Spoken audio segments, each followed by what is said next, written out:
혹시 일본 추리소설 좋아하시나요? 그렇다면 기차라는 공간도 빼놓을 수 없죠. 언뜻 보면 별 상관없어 보이는 이 둘 사이에 사실은 정말 놀랍고도 깊은 연결고리가 있거든요. 오늘 그걸 한번 제대로 파헤쳐 보겠습니다.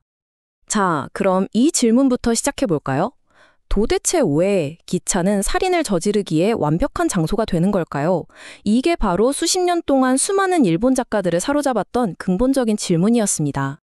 그 답은 바로 움직이는 밀실, 일본어로는 카도미츠라는 개념에 숨어 있습니다. 한번 생각해 보세요. 기차가 일단 출발하면 목적지에 도착하기 전까지는 아무도 내릴 수가 없잖아요. 한정된 공간에 딱 정해진 인물들만 있고 시간은 무조건 앞으로만 흘러가죠. 이거야말로 미스터리를 위한 완벽한 무대 아니겠어요? 그 자체가 하나의 거대한 퍼즐 상자가 되는 셈입니다. 사실 움직이는 밀실이라는 아이디어가 일본에서 처음 나온 건 아니에요. 이 개념이 일본에 정말 제대로 강력하게 영향을 주기 시작한 건 바로 1934년 에거스 크리스티의 그 유명한 걸작 오리엔트 특급 살인이 소개되면서부터였습니다. 여기서 진짜 재밌는 게 뭐냐면요. 일본 미스터리의 아버지라고 불리는 에도가와 람포가 이걸 딱 보자마자 이거다 하고 그 잠재력을 한눈에 알아봤다는 거예요. 그는 철도 시간표나 노선처럼 딱딱 맞아떨어지는 규칙성이야말로 논리적인 추리소설의 구조랑 정말 이상적으로 어울린다고 본 거죠. 거의 운명적인 만남이었던 셈입니다. 자, 이렇게 서양에서 들어온 아이디어를 일본 작가들이 가만 놔둘 리가 없죠. 아주 빠르게 자신들만의 스타일로 발전시키는데요. 그 선두에 섰던 인물이 바로 전후소설의 대가 요코미조 세이시입니다. 요코미조 세이시의 작품에서 기차는요, 그냥 이동수단이 아니에요. 훨씬 더 깊은 의미를 갖습니다. 그의 유명한 탐정 긴다이치 코스케가 기차를 타고 외딴 시골 마을에 도착하잖아요. 이건 단순히 외부인이 오는 게 아니라 현대적인 논리가 아직 봉건적인 비밀이 가득한 과거의 공간으로 들어서는 걸 상징해요. 그러니까 기차는 근대와 전근대를 연결하는 어떻게 보면 장막을 꿰뚫는 창 같은 존재였던 거죠. 시간은 흘러서 1950년대가 됩니다. 이때 또 한 명의 거물이 등장하는데요. 바로 마츠모토 세이초입니다.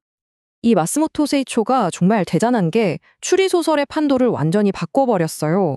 그는 범인은 누구인가라는 퍼즐풀이에만 머무르지 않았습니다.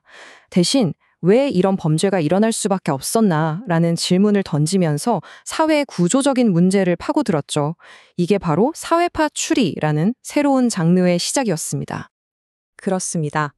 마츠모토 세이초에게 범죄는 그냥 한 개인의 일탈이 아니었어요.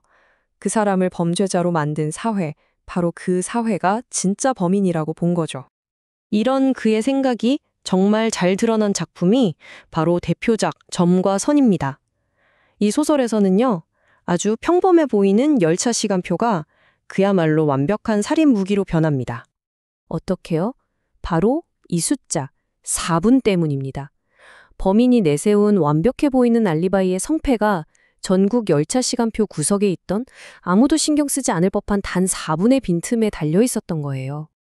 자, 사건을 간단히 보면 이렇습니다. 용의자는 멀리 떨어진 규슈에서 기차를 타는 모습이 목격됐는데 같은 시간에 피해자는 도쿄에서 시신으로 발견돼요. 말이 안 되죠. 사실 용의자는 비행기를 썼지만 알리바이를 위해 역에서 보여야만 했던 겁니다. 근데 바로 여기서 허점이 드러나요.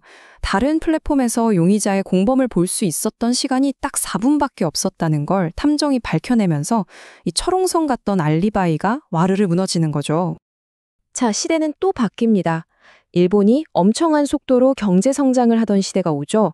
그리고 이 시대의 속도를 상징하는 아이콘, 바로 1964년에 등장한 신칸센이 추리소설의 무대로 들어옵니다.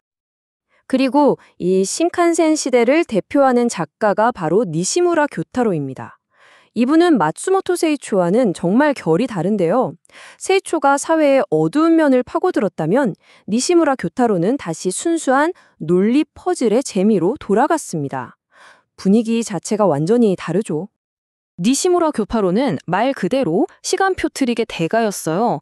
그는 독자들 손에 실제 열차 시간표를 쥐어주고 자, 탐정과 함께 이 알리바이를 깨보시죠 하고 도전하는 듯한 소설을 썼습니다. 분단위까지 정확한 신칸산 시간표 자체가 거대한 게임판이 된 거죠. 정말 지적인 유희의 극취였다고 할 수 있습니다. 이제 철도 미스터리는 단순히 책 속에만 머물지 않게 됩니다. 말 그대로 일본 대중문화 전체로 퍼져나가게 되거든요. 특히 1970년대가 되면요. 출퇴근길에 직장인들이 가볍게 읽을 수 있는 문고본이 엄청난 인기를 끌어요. 이때 나온 광고 문구 좀 보세요. 다음 역은 결말입니다. 정말 기가 막히지 않나요? 내가 내릴 역에 도착하면 마침 소설의 결말도 딱 나온다는 이 경험. 정말 완벽한 마케팅이었죠. 이런 문화적인 확산은 이 흐름을 보면 더 확실해집니다. 70년대에 통근자들이 문고본을 읽기 시작하더니 77년에는 아예 기차 여행을 배경으로 하는 2시간 서스펜스 TV 드라마가 단골 소재가 되고요. 같은 해에는 심지어 SF의 영역까지 확장돼서 은하철도 999 같은 작품이 나오죠. 그리고 90년대에는 우리에게도 익숙한 명탐정 코난이 새로운 세대에게 복잡한 철도 트릭의 재미를 알려주게 됩니다. 정말 모든 세대, 모든 장르에 스며든 거죠. 자, 그럼 이 모든 이야기를 관통하는 핵심은 뭘까요? 결국 이건 그냥 기차에 대한 이야기가 아닙니다. 그보다는 분초를 다투며 완벽하게 움직이는 철도라는 시스템과 그 안에서 온갖 실수와 감정적인 동요를 일으키는 불완전한 인간 사이의 그 팽팽한 긴장감에 대한 이야기인 거죠. 이 충돌 지점에서 바로 미스터리가 태어나는 겁니다. 기차가 한 사회의 논리와 속도를 반영한다면 지금 우리의 삶을 지배하는 시스템, 예를 들면 인터넷이나 알고리즘 같은 것들은 어떤 이야기를 만들어낼 수 있을까요? 오늘날 우리의 여정 속에서는 과연 어떤 새로운 미스터리가 쓰여지기를 기다리고 있을지 한번 생각해 보게 되네요.